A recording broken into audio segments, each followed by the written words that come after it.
naman po ang inyong lingkod. Si Waiko Catanduanes, spokesperson. Anong aldaw ngo niyan? Martes na palan. Hilingon ta daw ang petsa. Oy, may kabilis ng panahon na ho. Kaya napakabiko. Baka hindi natin namalayan. At 56. Wow. Ang sarap bang mamahinga? Oo, mas masarap po mga ka-Radio Oragon kung lagi tayo di ba? Hindi na tayo nagpapagatas pa.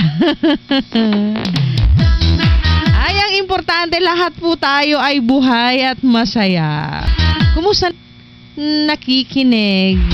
At puntahan po muna natin ang aming power plant station. Mag-jogging tayo ng konting segundo lamang ang aming mga power plant. Tanduanes. Siya yung sasakyan. Ay, hindi pala kasi nagmamaneho pala itong...